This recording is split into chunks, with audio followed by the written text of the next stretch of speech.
तो चलो, कहां तक हुआ था बेटा हमारा? एक्स्ट्राऑर्डिनरी आइटम तक हुआ था, राइट? तो फ्रेंड्स, हमने लास्ट क्लास में एंड किया था एक्स्ट्राऑर्डिनरी आइटम्स तक। उसके आगे से कंटिन्यू करेंगे बेटा, ठीक है? तो फेयर वैल्यू, फेयर वैल्यू, हाँ। एक बार फिर से बता देता हूं, एक्स्ट्राऑर्डिनरी आइटम क्या था। एक्स्ट्राऑर्डिनरी आइटम वो होता है बेटा जो हमारे ऑर्डिनरी बिजनेस में इनकर नहीं होता है, राइट? हमारे बिजनेस से रिलेटेड नहीं होता है। आपको अगर जानना है, मैंने आपको बताया था कि ये पहली बात आपके बिजनेस से रिलेटेड नहीं होता है, राइट? और दूसरा, ये नॉन रिकरिंग होता है। अगर खाली आप दो वर्ड ध्यान में रखो, नॉट, लिख के रख लेना बेटा, not related to business, business से रिलेटेड नहीं होता है, और ये नॉन रिकरिंग होता है। नॉन रिकरिंग यानी जो बार बार होता है उसको रिकरिंग बोलते हैं। जो खर्चा बार बार होता है बेटा उसको रिकरिंग बोलते हैं। जो खर्चा बहुत रेयरली होता है, कभी कभी होता है, अपना वो sale of goods on approval में याद है ना, कैजुअली वाला, राइट? ये वैसा कैजुअली वाला है, मतलब ये लॉस या ये एक्सपेंसेस कैजुअली होता है, कभी कभी होता है, राइट? तो उसको एक्स्ट्रा ऑर्डिनरी माना जाता है। एग्जाम्पल, पेनाल्टी,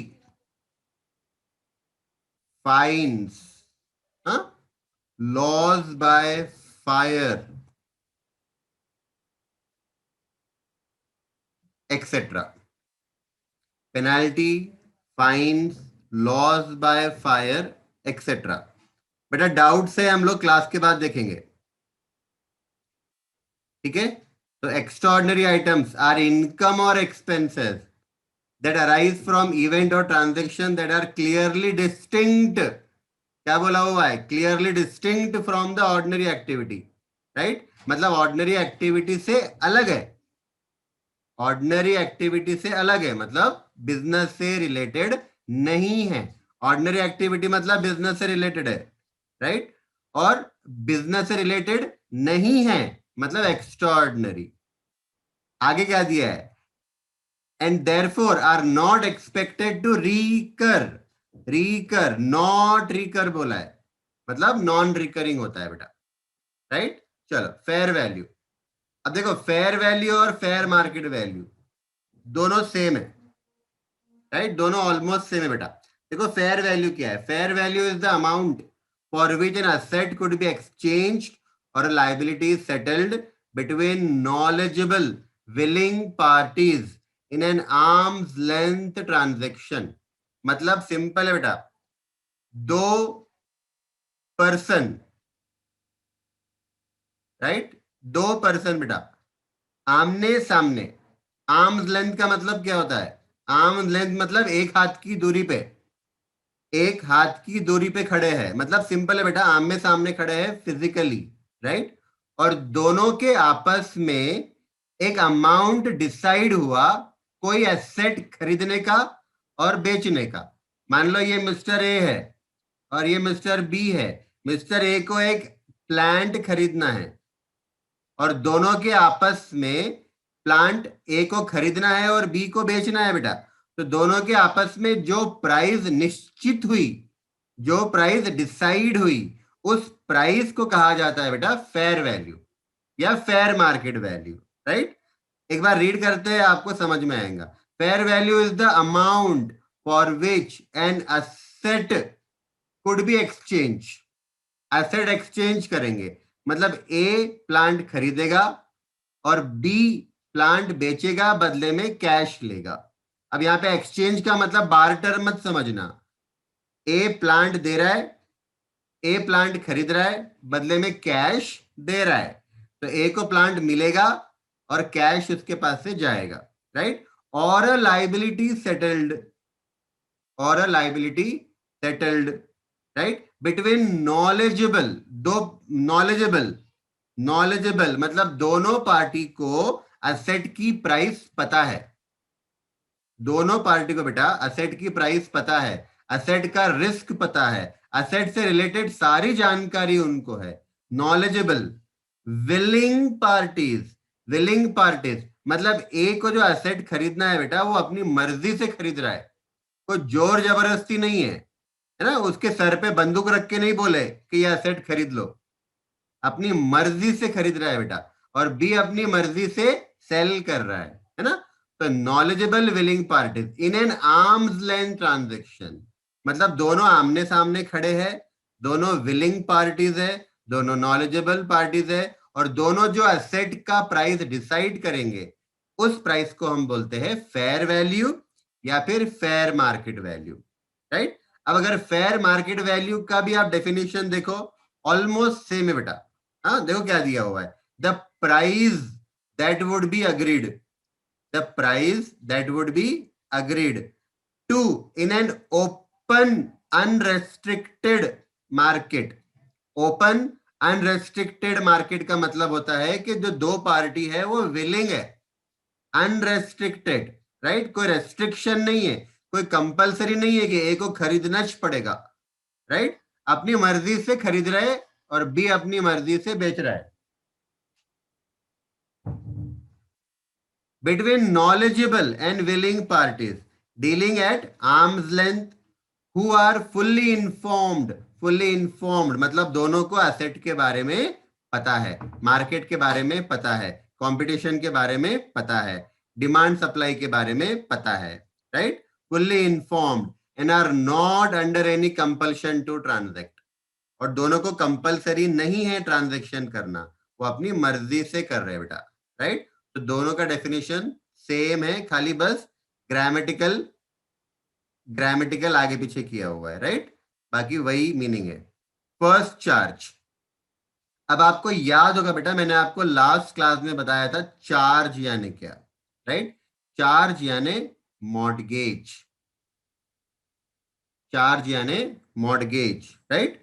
अब फर्स्ट चार्ज का मतलब क्या होता है, हाँ, फर्स्ट चार्ज का मतलब क्या है बेटा, देखो समझो मैंने बैंक ए से और बैंक बी से दोनों से लोन लिया, राइट, बैंक ए से लोन लिया है बेटा 10 लाख का, बैंक बी से लोन लिया 5 लाख का, ठीक है। अब ये दोनों बैंक को मुझे एक असेट मॉर्गेज रखना था, राइट, मॉर्गेज चार्ज, ठीक है, गिरवी, हाँ ये रखना था, पर मेरे पास मॉर्गेज रखने के लिए बेटा, मेरे पास मॉर्गेज रखने के लिए एक ही एसेट था, एक ही एसेट था, प्लांट, राइट। तो मैंने क्या किया, मान लो बेटा वो प्लांट मेरे पास जो था ना वो 20 लाख का था, प्लांट की कॉस्ट कितनी थी 20 लाख, तो मैंने क्या किया, बैंक ए को उसका फर्स्ट चार्ज दे दिया, बैंक ए को उसका फर्स्ट चार्ज दे दिया, बैंक बी को सेकेंड चार्ज दिया, राइट। इसका मतलब क्या होता है, फर्स्ट चार्ज सेकेंड चार्ज का मतलब क्या होता है, इसका मतलब ये होता है बेटा कि अगर मैं लोन नहीं दे पाता हूं, in case if I fail to repay the loan, in case if I fail to repay the loan, the bank A will have first right on the plant, right, मतलब अगर मैंने लोन रीपे नहीं किया बेटा तो bank ए के पास पहला अधिकार है कि वो मेरे प्लांट को बेचेगा और खुद का 10 लाख रिकवर करेगा, राइट। उसके बाद वो प्लांट पे दूसरा अधिकार रहेगा बैंक बी का, मतलब सिंपल है बेटा, पहले देखो ऐसा भी हो सकता है, ऐसा भी हो सकता है कि प्लांट 20 लाख का है पर उसको बेचकर खाली 12 लाख रुपए ही आए, एक काम करते हैं ना इसको 12 लाख ही कर देते बेटा, मान लो कि प्लांट को मैंने बेचा, प्लांट 12 लाख का है, राइट, और बैंक ए को मैंने फर्स्ट चार्ज दिया हुआ है, तो क्या होगा, बैंक ए क्या करेगा बेटा, ये प्लांट बेचेगा, बैंक ए ये प्लांट बेचेगा और 12 लाख में बेचेगा और खुद के 10 लाख निकाल लेगा, और बचे हुए 2 लाख वो बैंक बी को देगा, मतलब ये समझो बेटा कि बैंक ए ने 10 लाख का लोन दिया था मुझे, उसको 10 लाख पूरे के पूरे वापस मिल गए प्लांट बेचकर, लेकिन बैंक बी ने मुझे 5 लाख का लोन दिया था, उसको सिर्फ प्लांट में से 2 लाख ही मिले क्योंकि उसका सेकेंड चार्ज था, राइट। तो फर्स्ट चार्ज का मतलब होता है प्रायोरिटी, राइट। तो पहली प्रायोरिटी बेटा वो प्लांट की बैंक ए के पास है और दूसरी प्रायोरिटी बैंक बी के पास है। आई होप आपको समझ में आ रहा है बेटा। दूसरा first in first out, right. First in first out, इसको प्यार से हम फीफो बोलते हैं, FIFO, first in first out, right. अब ये फर्स्ट इन फर्स्ट आउट क्या है बेटा, ये समझना। फर्स्ट इन का मतलब होता है जो पहले आया वो पहले जाएगा। फर्स्ट इन, जो पहले आया वो पहले जाएगा, राइट। अब ये फर्स्ट इन फर्स्ट आउट बेटा एक सिस्टम है। ये सिस्टम दुनिया में कहीं पर भी फॉलो हो सकता है, राइट। हमारे क्लास में भी हो सकता है। हमारे क्लास में जो बच्चा पहले अंदर आया वो पहले बाहर जाएगा, ऐसा हो सकता है, राइट। फीफो। अब फैक्ट्री में इसको हम कहाँ यूज करते हैं, कंपनी में कहाँ यूज करते हैं बेटा। तो कंपनी में मान लो बेटा एक ट्रेडर है, ठीक है। ट्रेडर का एक गोडाउन है, ये ट्रेडर का गोडाउन है, राइट। गोडाउन को हम लोग स्टोर्स भी बोलते हैं बेटा, ठीक है। तो ट्रेडर का एक गोडाउन है। अब ट्रेडर ने क्या किया बेटा, ट्रेडर ने गुड्स खरीदे। पहले 100 यूनिट खरीदे, फिर 200 यूनिट खरीदे और फिर 250 यूनिट खरीदे, ठीक है। अब ये 100 यूनिट उसने परचेस किया 1 जनवरी को, 200 यूनिट परचेस किया बेटा 10 जनवरी को और 250 यूनिट्स परचेस किया 20 जनवरी को, राइट। अब ट्रेडर है बेटा, तो ट्रेडर क्या करता है, गुड्स खरीदता है, गुड्स बेचता है ना।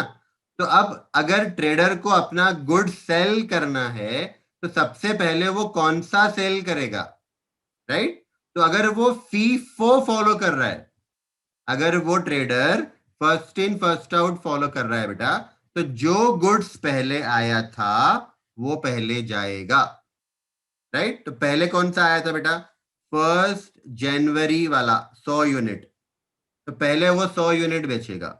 100 यूनिट खत्म हो गए, फिर उसके बाद ये 200 यूनिट बेचेगा। ये 200 यूनिट बेच दिया, उसके बाद 250 यूनिट बेचेगा, राइट। तो फर्स्ट इन फर्स्ट आउट, जो पहले आया वो पहले बिकेगा। इसको आप ऐसा भी बोल सकते हो, जो मैंने पहले परचेस किया बेटा वही पहले सेल होगा। अब मैं आपको साथ साथ में लीफो भी एक्सप्लेन कर रहा हूं, हाँ, लीफो, राइट। लीफो आपको आगे आएगा, मैं आपको पहले ही एक्सप्लेन कर देता हूं। लीफो में क्या होता है, लीफो का फुल फॉर्म है बेटा last in first out, last in first out. जो लास्ट में आया था, जो लास्ट में हमने परचेस किया था वो पहले जाएगा, वो पहले बिकेगा। तो इन मतलब परचेस, आउट मतलब सेल। तो जो लास्ट में परचेस किया था बेटा उसको मैं पहले सेल करूंगा। तो मेरे गोडाउन में 100 यूनिट है, 200 यूनिट है, 250 यूनिट है। अगर मैं लीफो फॉलो करता हूं तो सबसे पहले मैं सेल करूंगा 250 यूनिट, जो लास्ट में आया था बेटा। उसके बाद मैं सेल करूंगा 200 यूनिट और उसके बाद मैं सेल करूंगा 100 यूनिट, राइट। तो सिंपल है बेटा, जो company first in first out follow करती है वो पहले 100 सेल करेगी, फिर 200 सेल करेगी, फिर 250 सेल करेगी। और जो लीफो फॉलो करता है वो पहले 250 बेचेगा, फिर 200 बेचेगा, फिर 100 बेचेगा, राइट। आई होप आपको समझ में आया बेटा। नेक्स्ट है फिक्स असेट। हमको ये पता है फिक्स असेट क्या है, राइट। फिक्स असेट वो असेट्स होते हैं बेटा जो हमने हेल्ड किए हैं, नॉट फॉर सेल। यानी वो एसेट मेरे पास है जो मैंने सेल करने के लिए हेल्ड नहीं किए हैं, राइट। वो मैंने बिजनेस में यूज करने के लिए हेल्ड किए हैं। हाँ, देखो, asset held with the intention of being use, use करने के लिए। कहाँ यूज करना है, प्रोडक्शन में यूज करना है। तो प्रोडक्शन में क्या यूज करते हैं हम लोग, प्लांट एंड मशीनरी। और प्रोवाइडिंग गुड्स और सर्विसेज, राइट, सर्विस देने के लिए, ठीक है। प्रोवाइड का मतलब सप्लाई करना भी होता है। तो हम ट्रक में ट्रक में, लॉरी में गुड्स को सप्लाई करते हैं बेटा, ठीक है। आपको याद होगा हमने डेप्रिसिएशन टॉपिक में पढ़ा था, हाँ। तो वही सेम चार, asset held for use in production, number one, use for providing goods और सर्विसेज मतलब डिस्ट्रीब्यूशन करने के लिए truck, number three for rental to others, आपको याद होगा रेंट पे देने के लिए, नंबर फोर एडमिनिस्ट्रेशन पर्पस के लिए ऑफिस में जो यूज करते हैं वो, मतलब कंप्यूटर, प्रिंटर, ये सारे फिक्स एसेट है, ठीक है। ये हमने हमारे पास हेल्ड तो किए हैं पर हमने सेल करने के लिए हेल्ड नहीं किए हैं, मतलब इसको हमको बेचना नहीं है, इसको हमको यूज करना है बेटा। और याद रखना इसकी जो लाइफ होती है वो मोर देन 12 मंथ होना चाहिए। अगर लेस देन 12 मंथ है तो current asset, more than 12 month है फिक्स एसेट, ठीक है। आगे बेटा फिक्स कॉस्ट, हाँ, फिक्स कॉस्ट। अब फिक्स कॉस्ट क्या है, देखो बहुत सिंपल है बेटा, बहुत सिंपल है। जो हमारा टोटल कॉस्ट होता है ना, ये आपको कॉपी करना है बेटा, ये आपको कॉपी करना है। टोटल कॉस्ट, टोटल कॉस्ट को हम दो कैटेगरीज में डिवाइड कर सकते हैं, variable cost and fixed cost. Total cost ये आपको कॉपी करना है बेटा, total cost is classified into variable cost and fixed cost, ठीक है। वेरिएबल कॉस्ट वो होता है बेटा जो चेंज होता है विथ प्रोडक्शन, जो चेंज होता है with production. Example raw material, right, example बेटा रॉ मटेरियल। वेरिएबल कॉस्ट देखो नाम से मालूम पड़ता है, वेरिएबल का मतलब क्या, जो कॉस्ट चेंज होता है, वेरिएबल जो कॉस्ट चेंज होता है। कैसे चेंज होता है सर, प्रोडक्शन बढ़ेगा तो कॉस्ट बढ़ेगा, प्रोडक्शन कम हुआ कॉस्ट भी कम हो जाएगा, राइट। सिंपल एग्जाम्पल है बेटा रॉ मटेरियल। आप सोचो ना, आपका प्रोडक्शन बढ़ेगा तो रॉ मटेरियल कॉस्ट भी बढ़ेगा, और प्रोडक्शन कम हो गया बेटा तो रॉ मटेरियल कॉस्ट भी कम हो जाएगा, है ना। फिक्स कॉस्ट वो कॉस्ट, देखो नाम से मालूम पड़ रहा है बेटा, फिक्स कॉस्ट मतलब वो कॉस्ट जो चेंज नहीं होती है, right, does not change with production. Production के साथ साथ ये कॉस्ट चेंज होता नहीं, प्रोडक्शन के साथ साथ ये कॉस्ट चेंज नहीं होता, हाँ। एग्जाम्पल बेटा, example rent of factory, depreciation, हाँ, सैलरी, बहुत सारे एग्जाम्पल है बेटा, रेंट, डेप्रिसिएशन, सैलरी एक्सेट्रा। अब ये समझना बहुत सिंपल है, हाँ। अब हम फिक्स कॉस्ट पे आ रहे हैं बेटा। फिक्स कॉस्ट वो कॉस्ट है जो प्रोडक्शन चेंज होने से चेंज नहीं होता है। अब प्रोडक्शन चेंज का मतलब प्रोडक्शन अगर बढ़ता है या प्रोडक्शन कम होता है, ये कॉस्ट चेंज नहीं होती, कांस्टेंट रहती है बेटा। अब इमेजिन करो फैक्ट्री का रेंट, हाँ, प्रोडक्शन बढ़ने पे फैक्ट्री का रेंट बढ़ता क्या, नहीं बढ़ता। प्रोडक्शन बढ़ेगा तो मैनेजर की सैलरी बढ़ती क्या, नहीं बढ़ती, राइट। तो ये सारे एक्सपेंसेस जो कांस्टेंट रहते हैं, फिक्स रहते हैं, प्रोडक्शन के बढ़ने से बढ़ते नहीं, उसको हम बोलते हैं फिक्स कॉस्ट। और वेरिएबल कॉस्ट वो होता है बेटा जो प्रोडक्शन के साथ साथ कॉस्ट भी चेंज होता है। प्रोडक्शन बढ़ा तो कॉस्ट बढ़ेगा, प्रोडक्शन कम हुआ कॉस्ट भी कम हो जाएगा। नेक्स्ट फिक्स्ड डिपॉजिट बेटा, आपको मालूम है हम बैंक में फिक्स्ड डिपॉजिट करते हैं, राइट, और बैंक हमको इस पर इंटरेस्ट देता है, ठीक है। और फिक्स्ड डिपॉजिट बेटा ये हमको कुछ टाइम के लिए रखना पड़ता है, मिनिमम 1 साल होता है ना, कभी कभी 6 महीने भी होता है, बैंक अलाउ करती है। मिनिमम 1 साल होता है, मैक्सिमम आप कितना भी टाइम रख सकते हो बैंक में पैसा, ठीक है। इसमें से आप जब चाहे तब पैसा विड्रॉ नहीं कर सकते, ये आपको याद रखना है। ये एक टाइप का इन्वेस्टमेंट है और इस पर हमको इंटरेस्ट कांस्टेंट रेट से मिलता है। स्पेसिफाइड रेट का मतलब ये रेट कांस्टेंट होता है, ये रेट चेंज नहीं होता, राइट, सिंपल है बेटा। उसके बाद फिक्स्ड और स्पेसिफिक चार्ज और फ्लोटिंग चार्ज, ये ऑलरेडी मैंने आपको बेटा बताया हुआ है। चार्ज मतलब मॉर्गेज हो गया, चार्ज मतलब मॉर्गेज, ये मैंने आपको पहले भी बताया है, ठीक है, मॉर्गेज गिरवी, ठीक है। और दो टाइप के चार्ज होते हैं, दो टाइप के मॉर्गेज होते हैं, फिक्स्ड और फ्लोटिंग, राइट। मैंने आपको बताया था, आपको याद होगा, फिक्स्ड मॉर्गेज का मतलब होता है कि मेरे पास एक प्लांट है, मैंने वो पूरा का पूरा प्लांट एक बैंक को मॉर्गेज कर दिया, पूरा का पूरा 100% प्लांट एक बैंक को मॉर्गेज कर दिया, इसको फिक्स्ड चार्ज बोलते हैं बेटा।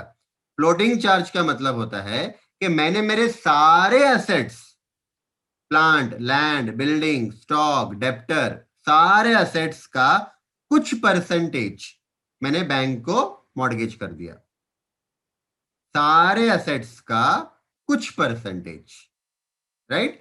एक एसेट पूरा का पूरा मॉर्गेज कर दिया, फिक्स चार्ज, सारे एसेट्स का कुछ परसेंटेज मॉर्गेज कर दिया, फ्लोटिंग चार्ज, राइट। ये आपको याद रखना है बेटा। Next, financial instrument. अब बहुत सिंपल है बेटा, फाइनेंशियल इंस्ट्रूमेंट का एग्जाम्पल लिख लो, आपको समझ में आ जाएगा। एग्जाम्पल, इक्विटी, शेयर्स, राइट, आपने शेयर सुना है बेटा, इक्विटी शेयर इशूड, ठीक है, एग्जाम्पल लिख लो आप, डिबेंचर्स, एक्सेट्रा, ये फाइनेंशियल इंस्ट्रूमेंट है। इक्विटी शेयर्स, डिबेंचर, बहुत सारे एग्जाम्पल है बेटा वैसे, बॉन्ड, हाँ, दो दो एग्जाम्पल आप याद रखो, इक्विटी शेयर और डिबेंचर, इनको फाइनेंशियल इंस्ट्रूमेंट कहा जाता है, ठीक है। इससे होता क्या है बेटा, जो कंपनी इश्यू करती है उसके लिए ये लाइबिलिटी बन जाता है, और जो बंदा ये खरीदता है उसके लिए ये एसेट बनता है बेटा। मान लो एक कंपनी के शेयर इशू हुए और आपने ये शेयर खरीदा, तो आपने शेयर खरीदा तो आपके लिए तो ये एसेट है, पर जो कंपनी ने ये शेयर बेचा, जो कंपनी ने ये शेयर इश्यू किया बेटा, उसके लिए ये लाइबिलिटी मानी जाती है। हाँ, डेफिनेशन पढ़ो, आपको समझ में आ जाएगा। A financial instrument is any contract, is any contract that gives rise to both a financial asset of one enterprise, है ना, जो परचेस करेगा, जो परचेस करेगा उसके लिए बन जाएगा financial asset and financial liability और equity share of another enterprise, right. जो इश्यू करेगा बेटा, एक एंटरप्राइज, जो एक एंटरप्राइज इश्यू करेगा उसके लिए ये लाइबिलिटी, और जो खरीदेगा उसके लिए एसेट, राइट, सिंपल है बेटा। फॉरेन करेंसी, हाँ, अब फॉरेन करेंसी का डेफिनेशन इतना इजी है बेटा, एनी करेंसी, हाँ, देखो मैं क्या बोलता हूं, देखो हमारे इंडिया की करेंसी क्या है बेटा, हमारे इंडिया की करेंसी है रुपी, राइट। अब रुपी को आप छोड़ दो, रुपी को छोड़ दो, रुपी को छोड़कर दुनिया की सारी करेंसियां, रुपी को छोड़कर दुनिया की सारी करेंसीज हमारे लिए क्या है, फॉरेन करेंसी है, राइट। तो सिंपल है बेटा, रुपी को छोड़ दो, बाकी सारी करेंसी आपके लिए क्या है, फॉरेन करेंसी है। Dollar foreign currency, right, dollar, right, ये फॉरेन करेंसी है, ठीक है। ये इसको येन बोलते हैं बेटा, येन, ये जापान की करेंसी है, yen is a currency of Japan, ठीक है। उसके बाद एक और एग्जांपल देता हूं बेटा, ये पाउंड बोलते हैं इसको, ये यूके की करेंसी है, इंग्लैंड, हाँ, ये जापान की करेंसी है येन, ठीक है। और ये है यूएसए की करेंसी, डॉलर, राइट। ऐसे बहुत सारे करेंसी है बेटा दुनिया में। तो देखो क्या दिया हुआ है, foreign currency is a currency other than the reporting currency, other than the reporting currency, right. Reporting currency rupee है बेटा, रिपोर्टिंग का मतलब होता है अकाउंट्स बनाना, राइट। मैंने आपको फर्स्ट टॉपिक में बताया था बेटा, रिपोर्टिंग का मतलब होता है अकाउंटिंग करना। हम जो फाइनल अकाउंट बनाते हैं बेटा, वो फाइनल अकाउंट कंपनी का रिपोर्ट कार्ड है। कंपनी पास हुआ कि फेल हुआ, फाइनल अकाउंट से मालूम पड़ता है, राइट। और फाइनल अकाउंट बनाने की करेंसी मतलब रिपोर्टिंग करेंसी। तो हम लोग फाइनल अकाउंट तो रुपीज में बनाते हैं ना बेटा, तो रुपीज हमारी रिपोर्टिंग करेंसी है। रुपीज हमारी रुपीज हमारी होम करेंसी है, राइट। तो क्या बोला है बेटा, अदर देन, अदर देन मतलब हमारी करेंसी को छोड़कर दुनिया की सारी करेंसी फॉरेन करेंसी है, राइट। उसके बाद बेटा फोरफिटेड शेयर्स का मतलब सिंपल है। हाँ, फोरफिटेड शेयर का मतलब जब कंपनी शेयर इश्यू करती है ना, तो कंपनी शेयर होल्डर से पैसा मंगवाती है। कंपनी जब पब्लिक को शेयर इश्यू करती है बेटा, तो कंपनी शेयर होल्डर से पैसा मंगवाती है। मैंने आपको बताया था, थोड़ा पैसा एप्लीकेशन पे मंगाते हैं, थोड़ा पैसा अलॉटमेंट के टाइम पे मंगाते हैं, थोड़ा पैसा कॉल में मंगाते हैं। कॉल मतलब इंस्टॉलमेंट, राइट। ये हमने स्टार्टिंग में देखा था, सी में कॉल में देखा था, right. Let me show you call, right. देखो मैंने एग्जांपल लिया था बेटा, 100 रुपए का शेयर है, मान लो कंपनी ने 100 रुपए का शेयर इशू किया। एप्लीकेशन पे पैसा मंगाया 20, अलॉटमेंट पे पैसा मंगाया 30, और कॉल पे पैसा मंगाया बेटा 50, राइट। तो जो कंपनी शेयर इशू करती है ना, उसका पैसा कंपनी इंस्टॉलमेंट से मंगाती है। हाँ, अब समझना क्या हुआ। एक शेयर होल्डर था मिस्टर सुफियान, राइट। अब वो शेयर होल्डर ने 20 रुपए दिए कंपनी को, कंपनी को 20 रुपए दिए, पेड। फिर कंपनी ने अलॉटमेंट का 30 रुपया मंगाया, तो सुफियान ने ये भी दे दिया, राइट। फिर कंपनी ने कॉल मंगाया 50 रुपीज का, सुफियान ने ये पैसे नहीं दिए, सुफियान ने ये 50 रुपए नहीं दिए। कंपनी ने पैसे मंगाए और शेयर होल्डर ने पैसे नहीं दिए, राइट। अब कंपनी क्या करेगी बेटा, कंपनी एक या दो नोटिस भेजेगी, और अगर फिर भी पैसे नहीं आए तो कंपनी ये शेयर को जब्त कर लेगी। हिंदी में जब्त करना बोलते हैं बेटा, राइट। इंग्लिश में फोरफीट करना बोलते हैं, फोरफीट करना या सीज करना, सीज करना। आपने सुना होगा बेटा, बैंक जब लोन देती है ना, ये मैं दूसरा एग्जाम्पल दे रहा हूं। बैंक जब लोन देती है और कोई पर्सन व्हीकल खरीदता है, और बैंक से लोन लेकर वो व्हीकल खरीदता है, कार खरीदता है, राइट। और वो इंस्टॉलमेंट भरता है बेटा। अगर वो इंस्टॉलमेंट भरना बंद कर दे तो बैंक क्या करती है, बैंक को कार जब्त कर लेती है, कार फोरफीट कर लेती है। तो सेम है बेटा, फोरफीट का मतलब होता है, फोरफीट का मतलब होता है कि शेयर जब्त कर लेना। क्यों जब्त कर रहे हैं, क्योंकि क्योंकि वो पर्सन ने बाकी के पैसे, शेयर होल्डर ने बाकी के पैसे नहीं दिए, राइट, नहीं दिए बेटा। तो आगे देखो नेक्स्ट, फ्री रिजर्व। हाँ, फ्री रिजर्व, आप सबको रिजर्व पता होगा बेटा। रिजर्व मतलब हम प्रॉफिट में से जो पैसा साइड में रखते हैं। सुफियान,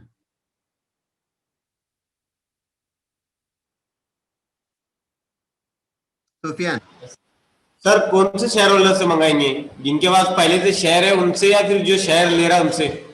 देखो, जिनके जिनके पास शेयर पहले से है उनसे भी मंगा सकते हैं, और जो नए ले रहा है उनसे भी मंगा सकते हैं। सर कंडीशन, उनसे क्यों मंगाएंगे? सुनो सुनो सुफियान, कंडीशन हाँ ये है सर। बेटा कि जिसके पास शेयर पहले से है, उसका शेयर मान लो, एक शेयर 100 रुपए का था, उसने अगर पूरा 100 रुपया दे दिया, तो फिर कंपनी उससे पैसा नहीं मंगा सकती। समझ रहा सुफियान, हाँ सर। कंपनी उससे पैसा नहीं मंगाएगी। लेकिन मान लो बेटा, मान लो कि 100 रुपए का शेयर है, और 90 रुपए अभी तक पे कर दिया शेयर होल्डर ने। अब आप बताओ, वो शेयर होल्डर ने ये 10 रुपए पे करना कि नहीं करना, करना सर। करना। तो फिर कंपनी ये शेयर होल्डर से 10 रुपए मंगा सकती है, राइट। अगर ये 10 रुपया नहीं देता है, कंपनी मंगा रही है, ये नहीं दे रहा है, तो कंपनी क्या करेगी, उसका शेयर फॉरफिट कर लेगी। सर पूरा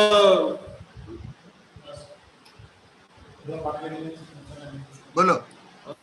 सर पूरा शेयर करेगी क्या, फिर उतना ही करेगी 10 रुपए पुरता? नहीं, पूरे शेयर कर लेगी बेटा, पूरे शेयर। तो सर अमाउंट तो कम है ना पेड करने की। हाँ ना, अब मेरी बात सुनो सुफियान, हाँ सर। तुमने ये सुना है ना हम लोग ईएमआई पे गाड़ी खरीदते हैं। हाँ सर सुनिए। अब एग्जाम्पल देखो, मान लो कि मैंने ईएमआई से गाड़ी खरीदा और मेरा ईएमआई है 10,000 रुपये एक महीने का, है हाँ ना। सर। मेरे को हाँ 10 ईएमआई भरने के हैं, कितने? 10 ये भाई। 10, मतलब 10,000 रुपए के 10 ईएमआई मुझे भरना है, मतलब 1 लाख रुपया हो गया। हाँ सर। अब मैंने क्या करा बेटा, मैंने 9 ईएमआई दे दिए। कितने? हाँ सर।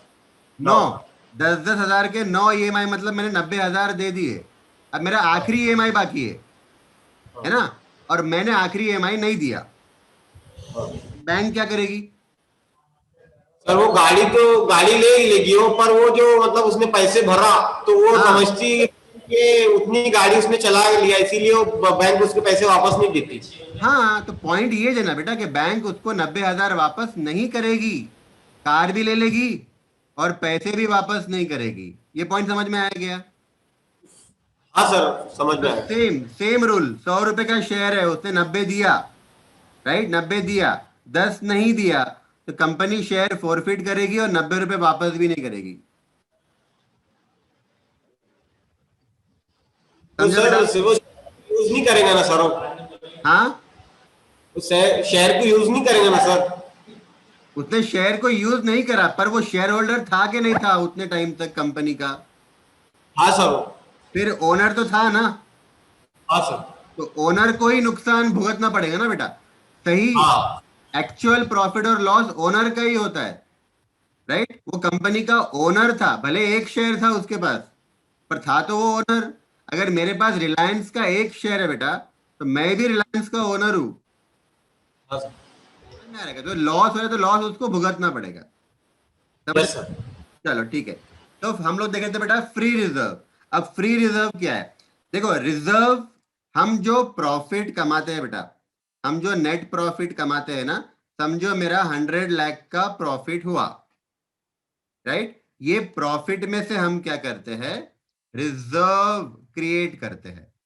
ये प्रॉफिट में से रिजर्व निकालते हैं। रिजर्व निकालना मतलब प्रॉफिट में से कुछ पैसा बाजू में रख देना। तो मान लो मैंने 20 लाख का रिजर्व क्रिएट किया, अब जो 80 लाख का प्रॉफिट बचा, ये हम क्या करते हैं बेटा, डिस्ट्रीब्यूट करते हैं। डिस्ट्रीब्यूट मतलब बांट देते हैं, बांट देते हैं बेटा। शेयर होल्डर को बांट देते हैं डिविडेंड के फॉर्म में। पार्टनरशिप फर्म है तो पार्टनर्स को ये प्रॉफिट बांट दिया जाता है प्रॉफिट शेयरिंग रेशियो में, राइट।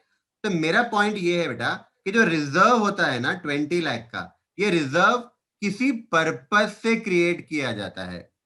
कभी कभी रिजर्व का पर्पस होता है डिविडेंड देना, कभी रिजर्व का पर्पस होता है कोई असेट खरीदना है फ्यूचर में, राइट। तो रिजर्व क्रिएट करने का अलग अलग पर्पस होता है। हाँ, अगर मैंने वो रिजर्व को फ्री रिजर्व बोल के क्रिएट किया है, आप समझो बेटा, अगर मैंने वो रिजर्व को फ्री रिजर्व बोल के क्रिएट किया है, तो इसका मतलब ये कि मैं वो रिजर्व को किसी भी काम के लिए यूज कर सकता हूं। अगर मैंने उसका नाम फ्री रिजर्व रखा, तो फिर वो पैसे को मैं कोई भी काम के लिए यूज कर सकता हूं। डिविडेंड देना है उसके लिए भी यूज कर सकता हूं, कोई असेट खरीदना है उसके लिए भी कर सकता हूं, कुछ कॉन्टिजेंसी आ गई उसके लिए भी यूज कर सकता हूं। तो फ्री रिजर्व वो रिजर्व होता है जो किसी भी काम के लिए यूज किया जा सकता है without any restriction, right. Next है बेटा फंक्शनल क्लासिफिकेशन। अब ये समझना क्या है functional classification, a system of classification of expenses और revenue and the corresponding assets and liabilities to which function और activity rather than by reference of their nature। ठीक है, अब समझो बेटा एक कंपनी है, एक कंपनी, आपके डाउट्स लिख के रखो, लास्ट में देखेंगे। एक कंपनी है बेटा, एक कंपनी को हम लोग फंक्शन के हिसाब से अलग अलग कैटेगरीज में बांट सकते हैं। जैसे मैन्युफैक्चरिंग, मैन्युफैक्चरिंग एक फंक्शन हो गया, नंबर वन, राइट। सेलिंग एक फंक्शन हो गया, ठीक है। उसके बाद बेटा एडमिनिस्ट्रेशन, ये एक फंक्शन हो गया, एडमिनिस्ट्रेशन एक फंक्शन हो गया, राइट। कि एक कंपनी है मान लो, उसके फंक्शंस क्या हो सकते हैं, मैन्युफैक्चरिंग करना, सेलिंग करना, एडमिनिस्ट्रेशन करना, राइट। तो अगर मैं मेरे एक्सपेंसेस को, इनकम को, असेट को और लाइबिलिटी को ये तीन कैटेगरीज में डिवाइड कर दूं, तो उसको कहा जाता है बेटा फंक्शनल क्लासिफिकेशन।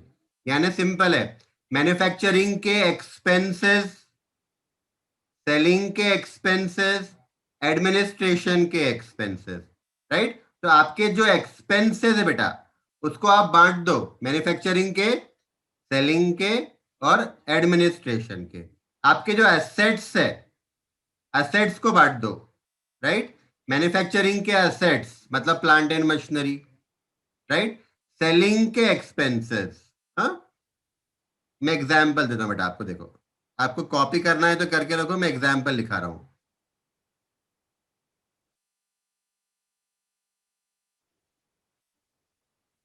एक्सपेंसेस, मैन्युफैक्चरिंग के एक्सपेंसेस क्या रहेंगे बेटा, wages, raw material, wages, raw material. Selling के expenses, advertisement, advertisement, right. Administration के एक्सपेंसेस बेटा, rent of office, printing and stationery, ये सारे ऑफिस के खर्चे हैं। ऑफिस मतलब एडमिनिस्ट्रेशन, समझना बेटा, हाँ। अब असेट्स को मुझे बांटना है, तो मैन्युफैक्चरिंग के असेट्स क्या है, प्लांट। सेलिंग के एसेट्स क्या है बेटा, ट्रक है, ट्रक में हम लोग गुड सेल करते हैं। एडमिनिस्ट्रेशन के एसेट्स क्या है, कंप्यूटर है, फर्नीचर है, राइट। तो ऐसे ही बेटा एक्सपेंसेस, इनकम, असेट्स और लाइबिलिटी को अगर मैं फंक्शन के हिसाब से बांट दूं, मैन्युफैक्चरिंग, सेलिंग, एडमिनिस्ट्रेशन, ठीक है, इसको हम बोलते हैं बेटा फंक्शनल क्लासिफिकेशन। हाँ, ये आपको फाउंडेशन में काम में आने वाला नहीं है। ये जो हम लोग देख रहे हैं बेटा, इसमें से 30%, 25 to 30% आपको फाउंडेशन में काम में आने वाला नहीं है, ठीक है।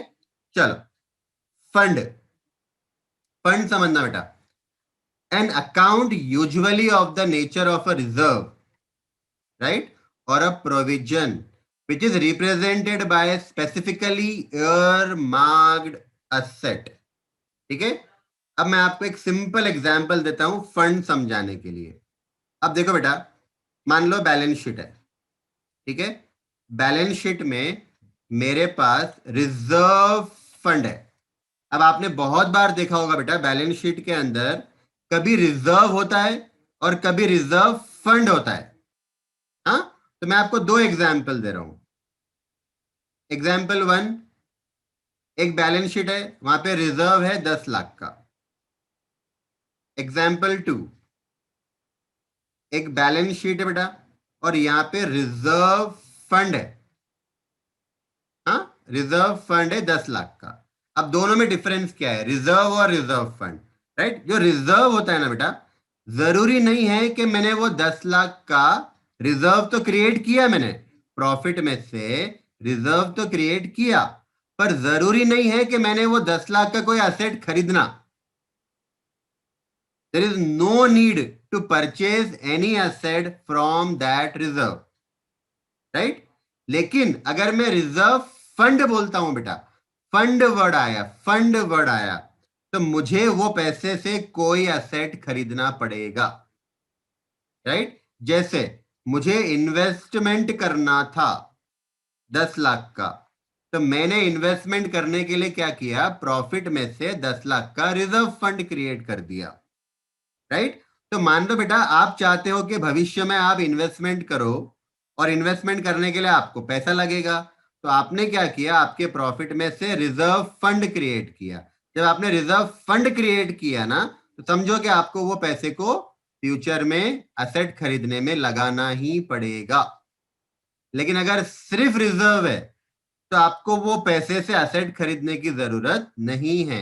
वो पैसे को आप डिविडेंड देने के लिए यूज कर सकते हो, दूसरे काम में लगा सकते हो, राइट। लेकिन फंड बोलकर क्रिएट किया है तो आपको असेट खरीदना पड़ेगा, राइट। एक बार फिर से पढ़ना क्या दिया हुआ है।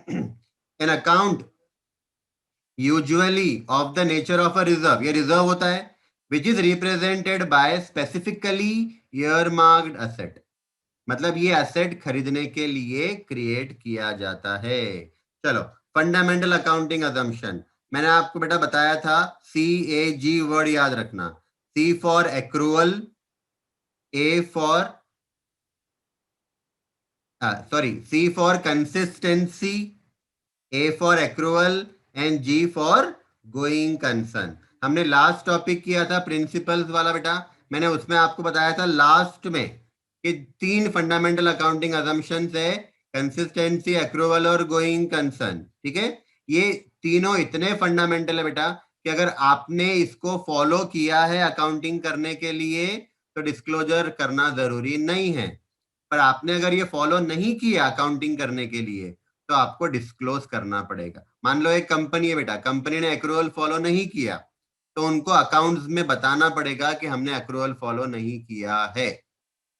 पर अगर फॉलो किया है बेटा तो बताने की जरूरत नहीं है, ये हमारा पहले हुआ है। ठीक है, गेन का मतलब होता है बेटा प्रॉफिट, सिंपल है। तो अब मॉनेटरी बेनिफिट मतलब पैसे में होना चाहिए, प्रॉफिट और advantage resulting from a transaction और ग्रुप ऑफ ट्रांजैक्शन।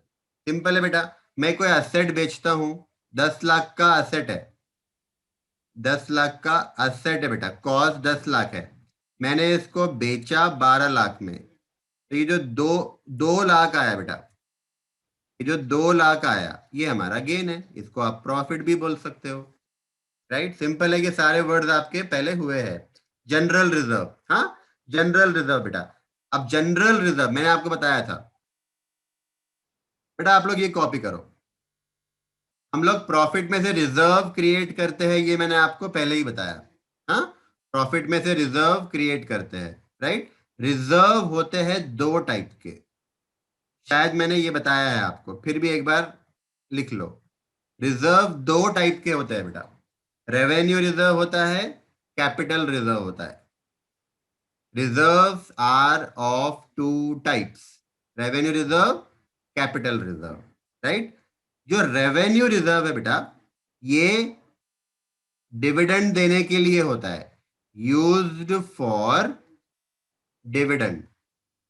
मतलब कंपनी कंपनी ये रिजर्व में से डिविडेंड दे सकती है, कंपनी रेवेन्यू रिजर्व में से डिविडेंड दे सकती है, कैपिटल रिजर्व में से नॉट यूज्ड फॉर डिविडेंड। ये कॉपी करना है बेटा आप लोगों को, मतलब ये रिजर्व में से डिविडेंड नहीं दिया जा सकता है।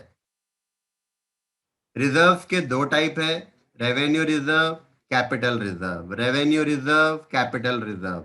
रेवेन्यू रिजर्व वो रिजर्व है जिसमें से डिविडेंड दे सकते हैं, जिसको यूज करके डिविडेंड दे सकते हैं। कैपिटल रिजर्व में से डिविडेंड नहीं दिया जाता है, कैपिटल रिजर्व को डिविडेंड देने के लिए यूज नहीं करते हैं बेटा, राइट। और रेवेन्यू रिजर्व का एग्जाम्पल है जनरल रिजर्व, रेवेन्यू रिजर्व का एग्जाम्पल है जनरल रिजर्व, राइट। तो इसका मतलब ये हुआ कि जनरल रिजर्व में से डिविडेंड दे सकते हैं। तो अगर कंपनी के पास लाइबिलिटी साइड में जनरल रिजर्व है, समझना कि वो कंपनी डिविडेंड दे सकती है। ठीक है बेटा, उसके बाद गोइंग कंसर्न अजम्पशन, तो ये हमारा हुआ है बेटा। हाँ, ये हमने प्रिंसिपल्स में देखा था, क्या बोलता है ये अजम्पशन, हमने अकाउंटिंग ऐसे करना है, ये मानकर करना है कि हमारा बिजनेस इनफिनिट पीरियड तक चलता रहेगा, फोरसिएबल फ्यूचर तक चलता रहेगा, राइट। ये हमने ऑलरेडी किया हुआ है, और ये हमारा फंडामेंटल अकाउंटिंग अजम्पशन भी है, ये भी याद रखना। देखो, गोइंग कंसर्न, हाँ, फंडामेंटल अकाउंटिंग अजम्पशन है बेटा, ये भी आपको याद रखना है, ठीक है। उसके बाद आ जाओ गुडविल, राइट। गुडविल, ये हमको मालूम बेटा, गुडविल इंटेंजिबल एसेट है, right, arising from business connection और ट्रेड नेम और reputation of an enterprise, right. किसी भी एंटरप्राइज का गुडविल क्रिएट कैसे होता है, राइट, उसके रेप्यूटेशन से, उसका ट्रेड नेम, जैसा हमारे क्लास का सुप्रीम है बेटा, सुप्रीम ट्रेड नेम है, तो सुप्रीम के नाम से हमारी क्लास चलती है, बच्चे आते हैं सुप्रीम के नाम से, ये रेप्यूटेशन है, ये हमारा ट्रेड नेम है। और रेप्यूटेशन कैसे हुआ, हमने अच्छा रिजल्ट दिया, अच्छा पढ़ाया, राइट, और टाइम पे सिलेबस कंप्लीट किया, ये हमारा रेप्यूटेशन है। तो प्रोडक्ट और सर्विस अच्छी प्रोवाइड करो आप, रेप्यूटेशन बनेगी, आपका नाम बनेगा, ट्रेड नेम, और आपके बिजनेस कनेक्शन, इससे हमारा गुडविल क्रिएट होता है। और गुडविल इंटेंजिबल एसेट से बेटा, ये आप सबको पता है, राइट। चलो, ग्रॉस मार्जिन, ग्रॉस प्रॉफिट, अब सिंपल है बेटा, ये जब हम ट्रेडिंग अकाउंट बनाते हैं हम लोग, तो ट्रेडिंग अकाउंट से हमको ग्रॉस प्रॉफिट मिलता है, राइट। तो from trading account, trading account से हमको ग्रॉस प्रॉफिट मिलता है बेटा, इसको ग्रॉस मार्जिन भी कहा जाता है ना। आई होप आप सब लोगों ने फाइनल अकाउंट बनाया होगा 11th में या 12th में, राइट। फाइनल अकाउंट में पहले हम लोग ट्रेडिंग अकाउंट बनाते हैं बेटा, फिर प्रॉफिट एंड लॉस अकाउंट बनाते हैं, और फिर बैलेंस शीट बनती है ना। तो ट्रेडिंग अकाउंट जब बनता है बेटा, तो उसमें से हमको ग्रॉस प्रॉफिट मिलता है, फिर ये ग्रॉस प्रॉफिट जाता है प्रॉफिट एंड लॉस अकाउंट में, और वहां से हमको मिलता है बेटा नेट प्रॉफिट, राइट। तो ग्रॉस प्रॉफिट एक्चुअली है क्या, तो ग्रॉस प्रॉफिट एक्चुअली क्या है बेटा, कि जो हम सेल कर रहे हैं ना, वो सेल में से हम हमारी कॉस्ट ऑफ प्रोडक्शन माइनस करते हैं, सेल में से गुड्स बनाने का खर्चा माइनस करते हैं बेटा, ठीक है।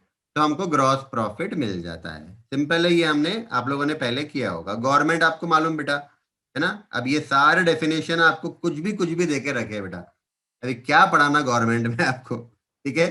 तो गवर्नमेंट यानी क्या, गवर्नमेंट रेफर्स टू गवर्नमेंट, वाह very good, government agencies, right, and similar bodies, ठीक है, वेदर लोकल, लोकल मतलब महाराष्ट्र के अंदर का या औरंगाबाद के अंदर का, हाँ, जैसे म्युनिसिपालिटी हो गई बेटा, municipality, municipality is a government agency बोल सकते हैं इसको हम लोग, राइट, ये लोकल है बेटा, राइट। उसके बाद नेशनल, हाँ, नेशनल मतलब हमारे स्टेट गवर्नमेंट हो गया, सेंट्रल गवर्नमेंट हो गया,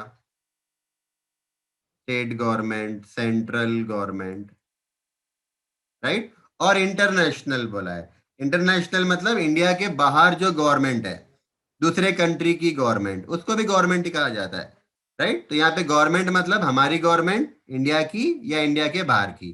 तो जब हम गवर्नमेंट बोलते हैं बेटा, तो गवर्नमेंट के अंदर सारी गवर्नमेंट आ गई, लोकल गवर्नमेंट, म्युनिसिपालिटी, राइट, ग्राम पंचायत भी गवर्नमेंट है बेटा, स्टेट गवर्नमेंट, जैसा जैसा हमारे महाराष्ट्र में शिवसेना की गवर्नमेंट है बेटा, और पूरा सेंट्रल गवर्नमेंट बीजेपी की गवर्नमेंट है, ये सारा गवर्नमेंट है। गवर्नमेंट ग्रांट, अब सिंपल है बेटा, गवर्नमेंट ग्रांट, ग्रांट का मतलब होता है सब्सिडी, आप लोगों ने सुना होगा गवर्नमेंट सब्सिडी देती है ना। तो ग्रांट मतलब सब्सिडी। अब ये सब्सिडी जो गवर्नमेंट देती है बेटा, ये कैश में भी हो सकती है, काइंड में भी हो सकती है, मतलब गवर्नमेंट किसी को कैश में सब्सिडी दे रही है, जैसे कि जो फर्टिलाइजर सप्लाई करता है ना एग्रीकल्चर के लिए, उनको सब्सिडी मिलती है। जो सोलार सोलार वाटर हीटर खरीदता है, सोलार सोलार पावर के लिए मशीन आती है वो खरीदता है, उसको भी सब्सिडी मिलती है बेटा। तो कैश में मिल सकती है या काइंड में मिल सकती है, काइंड का मतलब होता है नॉन कैश। हाँ, आपको याद होगा बेटा कि टाटा नैनो को बनाने के लिए टाटा को जगह चाहिए थी फैक्ट्री लगाने के लिए, तो गुजरात गवर्नमेंट ने उस टाइम पे, मोदी जी हमारे सीएम थे गुजरात के, तो उन्होंने जगह दी थी टाटा को कि आप यहाँ पे आपका फैक्ट्री लगाओ। तो वो जो जगह दी थी, लैंड दिया था बेटा, वो काइंड वाला ग्रांट था, समझ में आ रहा है? तो ये हो गया हमारा government grant. Gross book value तो बहुत सिंपल है बेटा। ग्रॉस बुक वैल्यू किसको बोलते हैं? देखो, हम बैलेंस शीट के अंदर, ये आप ड्रॉ कर लो बेटा मेरे साथ साथ। बैलेंस शीट के अंदर मान लो मैंने प्लांट बताया 10 लाख का, फिर मैंने डेप्रिसिएशन लेस किया मान लो 1 लाख, राइट, और 9 लाख बचा बेटा, है ना? तो ये जो डेप्रिसिएशन माइनस करने के पहले का जो वैल्यू होता है ना, इसको बोलते हैं बेटा हम लोग ग्रॉस बुक वैल्यू, राइट? या मैं आपको ऐसे बोलूं कि प्लांट मान लो 10 लाख का है बेटा, और मैंने इसमें से टोटल डेप्रिसिएशन लेस कर दिया, एक्यूमुलेटेड डेप्रिसिएशन। आपको याद होगा बेटा, एक्यूमुलेटेड का मतलब होता है सारे परचेज किया था तब से तो आज तक का, ये सारा डेप्रिसिएशन मान लो कि 1 लाख है, ठीक है? तो 9 लाख बैलेंस बचा बेटा, तो इसको कहा जाता है नेट बुक वैल्यू। मतलब प्लांट की ओरिजिनल कॉस्ट को ग्रॉस बुक वैल्यू बोलेंगे, और एक्यूमुलेटेड डेप्रिसिएशन माइनस करने के बाद जो वैल्यू बचेगी that is net book value, right? आ जाओ, इनकम एंड एक्सपेंडिचर अकाउंट मतलब सिंपल है बेटा, प्रॉफिट एंड लॉस अकाउंट का दूसरा नाम है income and expenditure account. Profit and loss account का दूसरा नाम है income and expenditure account, right? लेकिन टेक्निकली बेटा जो नॉन प्रॉफिट एंटरप्राइज होते हैं ना, नॉन प्रॉफिट, जैसा क्लब हो गया, एसोसिएशन हो गया, आपको पता होगा बेटा हमारे औरंगाबाद में जिम खाना क्लब है ना, मुकुंदवाड़ी मेरे ख्याल से जिम खाना क्लब है, एएस क्लब है बेटा, ये सारे क्लब है, राइट? सूर्या क्लब है। ये सब क्लब जो होते हैं ना बेटा, ये नॉन प्रॉफिट ऑर्गेनाइजेशन होते हैं, मतलब इनका काम प्रॉफिट कमाना नहीं होता है। हाँ, तो ऐसे एंटरप्राइज जब अपना फाइनल अकाउंट बनाते हैं तो वो profit and loss account word use नहीं करते, वो लोग income and expenditure account word use करते हैं, राइट? तो आपको समझना इतना है कि ये प्रॉफिट एंड लॉस अकाउंट ही है, लेकिन नाम खाली income and expenditure account use किया है बेटा, राइट?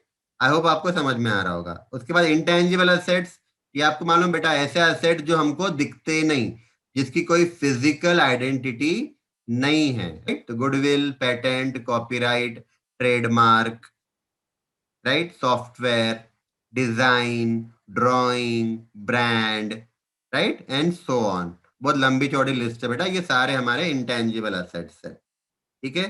अब इन्वेंट्री, हाँ, नेक्स्ट क्या दिया है बेटा उन्होंने? इन्वेंट्री। कलर क्यों चेंज कर दिया उसका इन्वेंट्री का? ठीक है बेटा, तो आप अज्यूम करो कि ये ऑरेंज कलर है, हाँ? इन्वेंट्रीज। अब इन्वेंट्री, इन्वेंट्रीज आर एसेट, ठीक है? अब इन्वेंट्री मतलब स्टॉक बेटा, ये बात हो रही है किसकी? क्लोजिंग स्टॉक की बात हो रही है, ठीक है? तो आप समझना बेटा, क्लोजिंग स्टॉक 3 टाइप के होते हैं, हाँ, ये आपको कॉपी करना है मेरे साथ। अब मैं आपको बेटा जो भी बता रहा हूं आपको याद रखना पड़ेगा। स्टॉक 3 टाइप के होते हैं बेटा। एक होता है raw material, RM, raw material.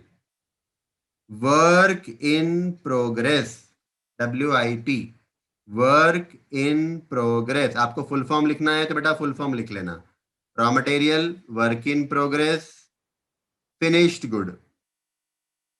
Raw material, work in progress, finished good, right? अब जो रॉ मटेरियल होता है बेटा, ये कच्चा माल होता है ना? कच्चा रॉ मटेरियल, राइट? कच्चा रॉ मटेरियल, है ना? जैसे हम लोग फर्नीचर बना रहे हैं बेटा, तो फर्नीचर बनाने के लिए हमको वुड लगता होगा, तो वुड रॉ मटेरियल है, ठीक है? Finish good,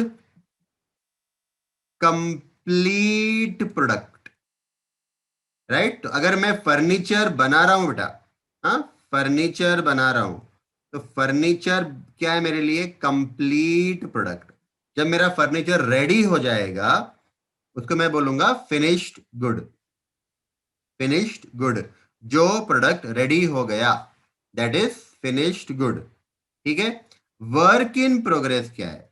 work in progress बेटा इनकम्प्लीट प्रोडक्ट है, ये हमारा इनकम्प्लीट प्रोडक्ट है, इनकम्प्लीट, राइट? क्यों? क्योंकि ये अभी प्रोसेस में है, वर्क इन प्रोसेस। हिंदी में काम चल रहा है, प्रोडक्शन चल रहा है, प्रोडक्शन कंप्लीट नहीं हुआ। प्रोडक्शन कंप्लीट हो जाएगा तो वो फिनिश गुड बन जाएगा, लेकिन जब तक प्रोडक्शन कंप्लीट नहीं हो रहा है बेटा, वो वर्क इन प्रोग्रेस माना जाता है, राइट? तो प्रोडक्शन चल रहा है, राइट? तो raw material, work in progress, finished good, ये 3 टाइप के स्टॉक है, आपको याद रखना है, ठीक है? यहाँ पे वही दिया हुआ है लेकिन थोड़ा घुमा फिरा के दिया है, मैंने आपको सिंपल लैंग्वेज में बताया, ठीक है? इसको आप फटाफट कॉपी करो बेटा, और मेरे साथ साथ ही कॉपी करना है, ठीक है? तो आई थिंक मैंने टाइम के ऊपर ले लिया है बेटा क्लास, तो Arjun sir should be waiting for his turn. हाँ, तो क्लास हम लोग एंड करते हैं बेटा, बहुत लंबा खिंच रहा है पर क्या करेंगे ना, बहुत सारे टर्म्स है बेटा, बहुत सारे ग्लॉसरी है। मेरा टारगेट था 2 दिन में खत्म करना, लेकिन नहीं पॉसिबल है, ठीक है? तो चलने दो, अब क्या करेंगे, मैं इसको रिकॉर्ड करके रख रहा हूँ। बाद में अगर किसी को वापस से एक बार सुनना है तो मुझे बताना, मैं आपको उसका लिंक भेज दूंगा, ठीक है? चलो, तो अब देखो जो रिमेनिंग बचते बेटा वो हम लोग फिर अब ट्राई करेंगे, कल खत्म करेंगे, थोड़ा एक्स्ट्रा टाइम पे बैठना पड़े ना, बैठ जाएंगे, ठीक है? तो आप लोग सब लोग चाय पानी नाश्ता लेके बैठना। हाँ, चलो बेटा, तो एंड करते हैं क्लास, राइट? चलो बाय।